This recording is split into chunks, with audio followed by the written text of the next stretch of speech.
Welcome back, Garage fam, to our first episode of the offseason. Garage Talk is back in full swing. Now there's no more DFS preview show and race recaps, but fear not, we have a great first guest for the offseason. It's NASCAR champion Kyle Larson. He's returned to the show. Kyle L, Young Money, a.k.a. now Kyle One Time. Kyle, welcome back to the show. Hey, how are you guys? We've been doing pretty good, man. Good, man. Where you at? Where you at right now? Where you located? I'm in my house. I was gonna do it outside, but it's too cold. So I'm sitting on this nice little purple couch in our bedroom. So yeah, got the heater on. There you go. You got the hoodie too. Nice. I've been seeing a lot of stuff online. Casual. People have been talking about adults wearing hoodies. Have you seen any of this slander that they're talking about how adults can't wear hoodies? No, why can adults not wear hoodies? I haven't seen that either. All over my Twitter timeline. I just went shopping for like nice clothes, and I made sure my nice clothes still had hoods on them. I like hoodies, especially this time of year. I mean, you can't leave the house without a hoodie. Yeah, I'm the same way. I mean, obviously I don't have a hood, but if I could, I was just looking at that. I was like, man, I kind of like that. I feel like I could wear that. We'll get you one. We'll get one made. We'll put a big 5 on it. We'll make it blue. Okay. I like that too. We'll do that. But Cal, we're coming off of what Fox called the greatest season ever of NASCAR. I think that it lived up to the hype, especially in your case. You had 10-win season, won a championship, coming back after sitting a year off.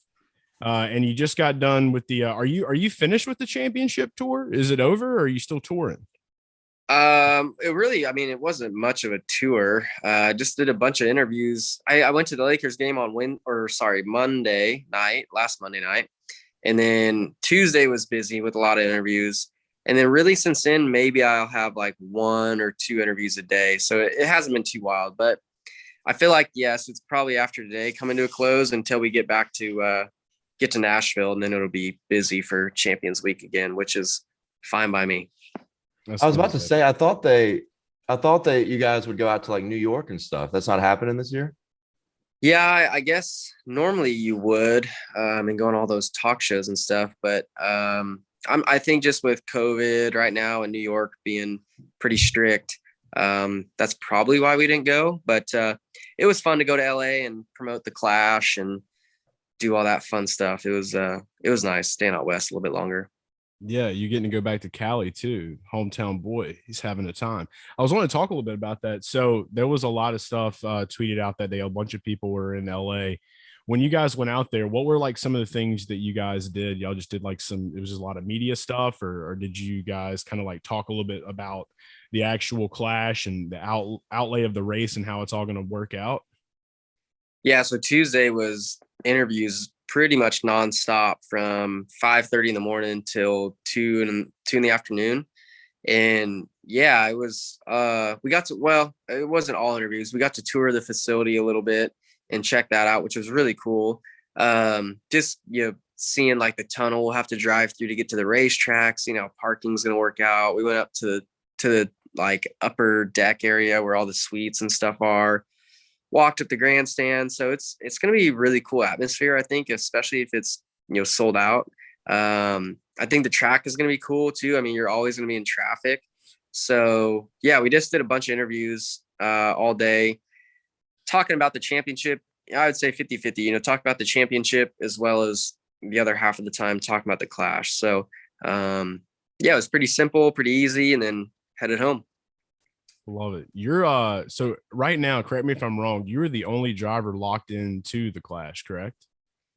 Yeah, I guess so. I think they're taking the highest point finisher from the season before that doesn't lock into the race as a provisional spot. So yeah, so since I was first in points, I guess I'm the only one guaranteed right now, which is you just got to keep everyone away, and then you can just do it by yourself and you'll win it. Yeah, hopefully I don't have to worry about the provisional though anyways. Do you think with how small that track is going to be, I saw a little bit of what you talked with Bob Pockris about on that little clip. you think that race is going to be like, obviously we all think it's going to be exciting because it's just such, there's going to be such a small short track deal. You think it's going to be like a total crapshoot? Like, you think there's going to be a lot of beating and banging? Like, what's your total assessment after walking around and seeing that whole deal? Well, I think it's going to be kind of crazy because, well, it's our first race in the next gen car, so there's a lot of unknown there. It's a super short track, so you're always going to be, up somebody's butt, behind them. And, if you're faster than them, I think the only way to pass is to move them out of the way. And I think what's going to make it the craziest is that it's an exhibition race. So, there's nothing on the line other than the trophy and probably some money. So, I think that's what's going to make the race crazy. I'm sure drivers will be pissed off, and it'd be a good way to start the season. Everybody be mad at each other after the first exhibition race. I like the way you think. No doubt. No doubt. Yeah, you got to bring the heat. I think the big thing for it is just history, man. I mean, like, you look at a lot of first-time winners of races. Like, the one that sticks out to me the most is like the Brickyard, like when Gordon won it. And so it's like, that was just a huge thing. And I know it made Earnhardt just ticked because he was like, man, I wanted this, So it's always those first-time races too. So I know that that's something that is going to get a lot of guys going, including yourself probably, is just to be able to say, yeah, I won the first one of these. And something that doesn't go away. Yeah, definitely. And I think too, being a historic venue, with, I think they've had maybe 2 Olympics there already, and they have another one's coming back in a few years. So, to win at a historic place like that's been, I guess when we were there, I learned that they started construction on it like 100 years ago. So yeah, a place that's been around that long to get a win at in the first, NASCAR race at a not a purpose-built NASCAR track is going to be really cool. So hopefully it will be fast and we can do it. Like, yeah, I love that. You were talking a little bit about going to the Lakers game. So obviously you had courtside, I'm assuming. So you had some courtside seats. Did Caitlin shotgun on the big screen? No, we were so tired from the party the night before that we left it at halftime to go back and get some sleep, knowing that I had an early morning the next day. But no, it was really cool. I hadn't sat courtside at an NBA game in a few years, so just being that close to the players, like obviously I knew they're big dudes, but dude, being that close to them, I was like, wow, these guys are monsters. So it was just every sport's way cooler to live, especially when you're that up close to the action. So it was a blast, and yeah, thanks to NASCAR and the Lakers staff for setting that all up for us. That's epic. Yeah. I was gonna just add on to that. I've been to 2 pro basketball games, and they were both in New Orleans, and the Lakers were playing one of those games, and I just could not get over how Dwight Howard was the most massive human being I think I've ever seen in my life. Yeah. Like, he is just to go back. Yeah. Just to like add on to what you're saying about those guys, like just being it's unreal seeing them in person, Yeah. Like even there's the smallest guy on the team is, 6'4". Yeah. Like 6'3". It's way taller than any of my buddies. So yeah, like, it's crazy. It was like looking at the Monstars from Space Jam, probably. Yeah, it is. I've had the good fortune to sit courtside at one Pels game. They were playing the Grizzlies, and I'll never forget. I always would watch JJ Redick on TV, and I'm like, that guy's not that tall because I'm 6 foot. Like 5'10". Yeah, and like I get there, and I'm just like, he's like one of the tallest dudes there, and I'm just like, yo, like Zion's there, and so like, yeah, so we're like, we're Louisiana, Mississippi guys, so like that's Pelicans are the closest thing we have. But it was cool to see like Zion, all them up close. So I can only imagine though, because I know you're not. I wouldn't say you're height challenged, okay, but it's a little bit shorter. I'm short. Yeah, short guy, but yeah. So I can only imagine, man. But that was awesome. Did they let you shoot? No. They were doing some like ticket giveaways, so I just did something before halftime for that, and then as soon as I was done that, like I was falling asleep, so I was ready to go back to the hotel and get rested up. So no, it was I was hoping I saw them roll out like the basketball cart thing, and they set up these things on the floor, and I was like, man, I hope they're not about to surprise me and make me do this, some like shoot around during this commercial break. But yeah, thankfully I was happy just doing the ticket giveaway. I got you there. Yeah. What I is guess, go ahead. last thing? What is your favorite sport? Obviously we're not nothing auto racing. Favorite, just like stick and ball sport to go watch. To watch live, I mean, they're all great, but I've sat front row at a hockey game before, and that's really cool too. I would say hockey and basketball are probably my favorite like live sports. I'm not a huge sports fan, but I like going and sitting as close as I can to the action. Hockey was cool because, I mean, dude, the puck is flying so fast you can't even hardly keep up with it, and those guys are, you know, zipping up and down the rink like it's nothing, smashing into the walls, you know. They're fighting right in front of you. It's really cool. So I would say hockey and basketball are probably the two most, you know, fun to watch live. They're fast too. They're fast sports. Yeah, they're like very racing. frantic. Yeah. Mhm. Yeah, like baseball, I like going to watch a baseball game because it's calm and you can have conversation and stuff, but you know, it can get a little boring. But yeah, basketball, hockey, even football, like you're so far away from the action, it's kind of hard to get that wrapped up in it. Yeah, I can only imagine. So before we talk a little bit about the championship, just also got to give a shout out to the sponsors. Shout out to Hooters. Right now, if you get over to hooterstogo.com or download the Hooters app, you can save $10 off any order, $30 or more by using promo code Garage Guys. Fine print guy. It's the flyer, by the way. You're looking. We got flyer Capiche right codes, Kyle. Yeah.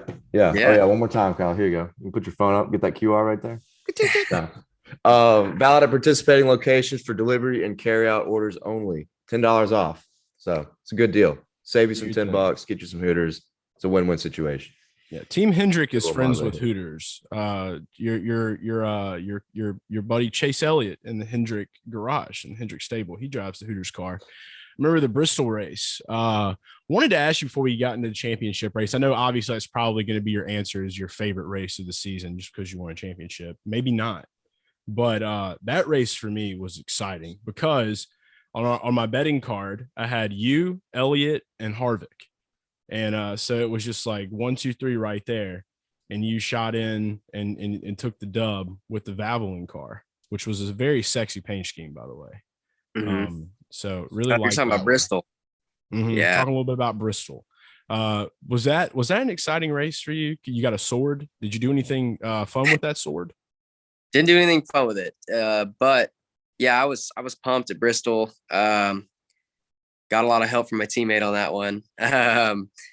But Bristol is like my favorite track by far. And the night race especially is my favorite race of the year. So I've always been really fast there and never won. So wanted to win there really badly. And to kind of, with the help that I got, with Chase kind of holding up Harvick, able to, you know, work my way past Kevin with like 3 to go and get my first win there was crazy. So yeah, that was a fun race, led a lot of laps and finally got my win. So it was cool. Yeah. That was a super fun race to see in person. Like, and he like Chase said, he had Harvick, you, and Elliott. So he was like safe. He was going to win regardless. I was like, I only had you in that race, Kyle. So I was sweating, like hoping. I saw Elliott like what he was doing. I was like, yes, please just stay right there. Yeah. And then you kind of called him and finally got by him, and I was pretty hyped. So that was an awesome race. Yeah. That was our favorite. That was our favorite. The reason I brought that up too is just because I think that was the last time Chase drove the Hooters car. So I had to bring that one up. But for you, other than the championship, before we talk about the championship real quick, what was your favorite race other than Phoenix this year? And what was the best win for you? I think the All-Star win was probably the most exciting and most excited I was afterwards, just because the format was different. I was able to kind of do a crazy move there on the restart and steal the win from Chase.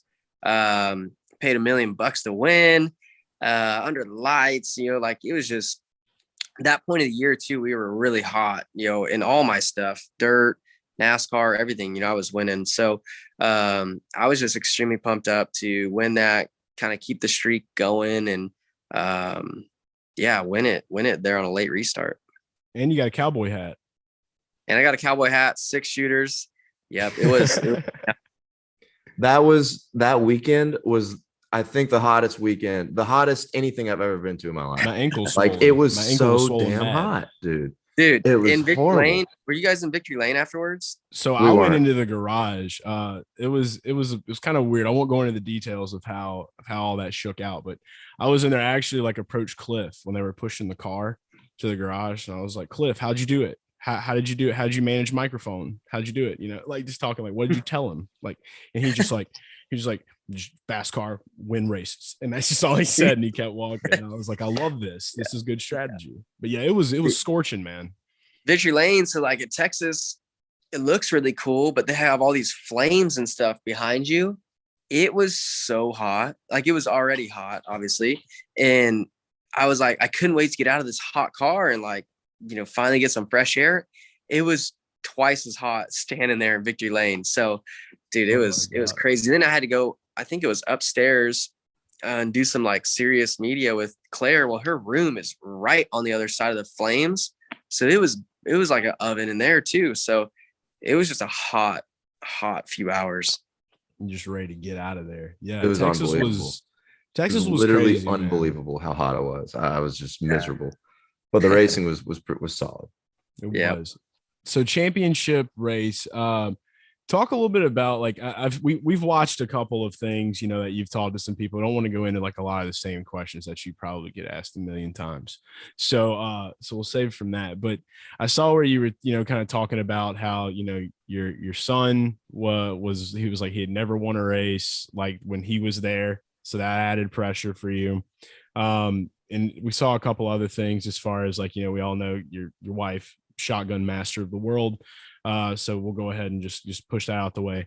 I want to know about your process. Like when you woke up that morning, like, did you do anything different than you normally do on a race day? Not really. Yeah, no, I mean, I try to make my daily routines about the same routine every day, especially race day. So Phoenix is it was a little bit tricky because we didn't stay at the racetrack. I didn't stay at the hotel. Like normally I would stay at the hotel because this year, especially, I've been going by myself. But this year at Phoenix, we rented a house. I had a lot of friends there staying, and the kids were there. So just more noise in general than what I was used to this year for cup races anyways. So I was a little bit stressed about that. Like, man, I hope this doesn't affect me mentally and like I can still stay focused. But thankfully my family and my friends kind of let me have my distance a little bit, and on race day especially, but still did some sponsor appearances, some interviews and stuff. So I don't know, it all kind of ended up feeling normal, and I think that's what kind of helped me stay focused for the race. So trying to think of what I ate. I think we stopped at like McAllister's and got some food on the way there because I didn't want to eat racetrack food before the race. So I don't know. Dogs. It was as normal. I felt like I did a good job of keeping it a normal weekend. So I think that definitely helped the race out a little bit. So Dale and I have been talking about this since it happened. So we kind of contributed good omen to the accidental spilling of cornflakes at your hauler in Martinsville. So I swear it really was an accident. It was not on purpose, but it somehow worked out. Dale has been like, he's gonna think that we purposely did this, and I'm like, no. Even if you did, that's fine. I don't care. Yeah, big. So you obviously by now, like, you've been on the show before, and we've met up a couple of times. Obviously, Nashville was probably one of the funner times that we got to connect, and you got to kick our ass at cornhole. So congratulations to you, Kyle. Thank you. We're gonna do that again. By the way, that was my partner, Ricky. He was the good one, not me. Yeah. Well, I don't know. You started off slow. And then you started picking it up too. But yeah, Ricky was good. Ricky's from Mississippi, so like he needs to know how to play cornhole. Yeah, right. He's just an athlete. Speaking of good omens, did you find it kind of funny how you and Ricky ran 1-2 for the entire stage 2 at Nashville after playing cornhole with us? Are we just good omens in general? Dude, yeah. I didn't think of that. Yeah, he was fast. He was He fast. was, yeah. If he could have ever like had it seemed like their pit crew was off a little bit that day. If he could have ever had like a great pit stop and came out in front of me, he would have. I don't know if I would have passed him because he was better than I was. I thought so. I was happy for Ricky that day. I always loved seeing him do good for obvious reasons. He's one of my best friends. So, yeah, that was a cool weekend. And yeah, I think you guys maybe were the good luck. You just got just say shout out to Garage Guys Energy. Yeah. We'll take all the credit for that one. We'll take all the credit for the win too. We'll take the credit for that one. Yeah. For the win. I was actually the only guy that bet on you that day. I had 3 units on Kyle. So I had a very nice day. Good. Very fun. You're like plus 300 at that race. So yeah. I think you'll blow it in town afterwards or what? No, actually. I mean, I think we went out that night. We did. Yeah, I blew. I mean, I lost money that day, and I still blew more money. So yeah, it was fun. We've you've made us a good bit of coin this year, Kyle. So we appreciate you, and the Garage fam as well. But yeah, the Cornflakes deal. So we'll rule that into the good omens, and I'm sure we'll have plenty more good omens as next year comes. But the championship deal, there was one thing. Your daughter is a William Byron fan. How did that happen? By the way, I'm just curious. So they came to Pocono earlier this year, and I can't remember if it was the first Pocono or second Pocono race, the second day of it. But the kids got a bunch of hero cards before we walked out to the grid. And she stopped at William Byron because we were passing by him to get to my car. And I had her walk over, and he signed the hero card for her. And I mean, you could tell like instantly she's just staring at him and like, starstruck. And ever since that day, William Byron has been her number one guy. Like, she's got other boyfriends too, but William Byron is her favorite, her go-to. So I love it. He's so nice too. So yeah, she loves her some William Byron. Oh, Willie B. We're gonna call him Bill. Caesar Sportsbook has him as Bill Byron. So we're gonna call him Bill Byron. Yeah, we're gonna change it to Bill. Start calling him Bill in the garage. I think that's what I feel like Bowman calls him, that Slick Bill Byron. I think was what I like that. Haven't heard that. Yeah, I like that too. He's got a Dapper Dan man thing going on, So we'll Willie B's hard to get rid of though. Willie B has such good ring to it, but I don't know. We'll have to think about that one with Bill. We'll figure out maybe for Darlington for the throwback race. Yeah, we'll tell him that. Like Bill Byron. But all right, so I know you probably got a ton more interviews to go. One last thing, we're doing this new segment in the off season. Obviously, we can't really talk NASCAR betting, and there is no more NASCAR to bet on. But there are other ball sports out there. You said you were a basketball fan. I don't know how much. I'm not really a fan of anything, but okay, well, not really a fan. I'll watch when it's playoffs. So we'll make this simple as possible. So we're keeping tabs on all of our all the drivers coming on our show, and we're gonna do a 3-game deal, and all you gotta do is just tell us who you think will win the game. All right, okay. You tell us who you think will win. I haven't following at all, but I'll try. All right, so I've been hot on NBA since NASCAR's done, so I do this thing called the try dog parlay, because you got to try dog, to win money. But also it's 3 lines. He puts the betting shades on because it's time to talk.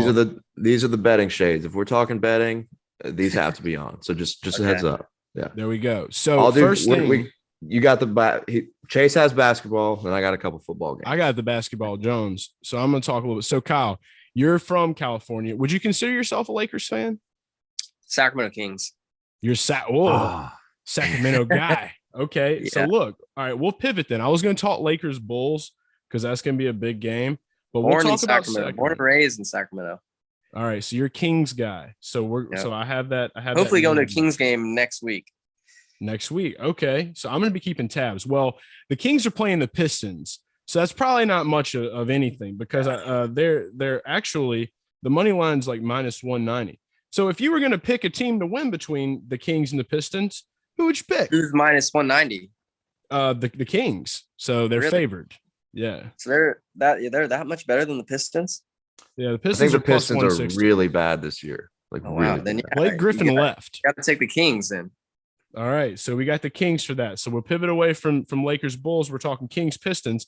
So Kyle's got the Kings. The Bulls, man. Caruso's on the Bulls, right? Yeah. Yeah. So, He had yeah, like you a gotta sick take the lob Bulls. last night. Chicago. So for that, I mean, if you want to say that game too, you think the Bulls or Lakers are taking it? I think the Bulls are plus What's the 105. line on that? Bulls are plus, if I'm not mistaken, they're plus 105. They were last night when I was looking at it. I was doing my thing. Yeah. LeBron gonna be Actually, the playing? Bulls are minus 110. It's evened up. Yeah. Are they at home or who's at They're home? away. The Lakers are Who? home. Lakers are home. And it's minus 110 on both sides. Is LeBron playing? Yeah. Playing? I don't know if Probably Bron's back. Davis has been carrying the team. Yeah. I don't know. The over's Feels cool. 216. Over unders at 216. You want to go that route? Over. I don't know. I'd go under. Okay, under That's a 216. pick. Under. That's it. So we got the Kings money line, Lakers. I'm under acting like I know 216. what I'm talking about. I just No, don't. you're a professional now. You need to get some shades. Put some shades on. There you Yeah. go. All right, and All then right. Dale's running football, so go for it. So tonight, California game, actually. I don't know if you would prefer like San Francisco or LA here, but we got the Rams and the 49ers. So the spread, I'm looking at the spread here. The spread is Rams minus 3.5. So do you think the Rams are going to win by more than 3, or that the Niners will cover that? Dude, I don't know. I haven't watched a single football game this year. Me either until like last week. But all right, so who is your favorite team out of those two? You're a California guy. I mean, out of those teams, I would go Niners, but like again, I don't really care that much. All right, well, we got to go with the Niners then. But Okay. Thursday night, last game, Thursday night, Falcons, Patriots. Who you got in that one? If you don't know anything about it, then I guess it's just a toss-up. So It's I'm not money going to line tell you bet. who's terrible and who's good, because one of those teams is not good, and the other team is kind of good. So It's a bird. It's like a rodent bird against America. Who wins? Who did you guys put money on the Patriots game?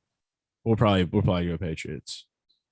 Or sorry, not Patriots. The Panthers. The Rams. Oh, the Panthers. Panthers. the Panthers are my team. I would say, didn't would expect anybody that. have saw that coming?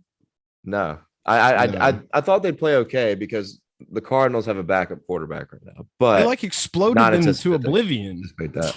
Yeah. That defense is ferocious, man. If they had an offense that was consistent, they would be scary. So Cats eat birds. That's the way I look at it. You know, this is how it goes. But yeah, all right. So you're not taking nothing on football. You're out on football. I don't know, man. All right. So no worries. So we got basketball locked in. That Kyle Larson, Kyle L, basketball guy, my kind of guy. All right. Not really. No, he's a racing guy. We'll leave it. Yeah. all racing guy. Can All we racing expect to see you at the Chili Bowl? Oh yeah. Yep. I'll be at the Chili Bowl. I'm getting racing midgets this week. I'll leave Wednesday to go race for a couple weeks. The midget get the rest knocked off before Chili Bowl. I love it. I texted Ricky the other day and he was like, I will definitely be there. So it's gonna be our first trip. Oh, you guys are going? We Yeah, are. we're gonna be there. Good. gonna be Good. We'll fun, have to man. show you guys a good time then one night. Hell yeah, man. We're looking forward to it. We're excited. Kyle, We're definitely excited. So Kyle, raise up. Garage Guys Energy Strong, the Kyle L Energy Strong. Terry two-time is proud. Did you get to talk to Terry Labonte? Did he call you? I haven't. No. We're gonna have to call Texas Terry. We're telling him there's a new time in town. Kyle one time. All right. Yeah. Well, look, we appreciate you taking the time out of your day to be with us on here, and appreciate you repping with the Garage fam as always. And we look forward to talking to you. We'll see you at that Chili Bowl, man. All right. We'll see you there. All right, dude. thank you, Good. Kyle. Yeah. See ya. See you soon, buddy. It's the Garage Guys. It's the Garage Guys. It's the Garage Guys. It's the Garage Guys. It's the Garage Guys. It's the Garage Guys. It's the Garage Guys. It's the Garage Guys.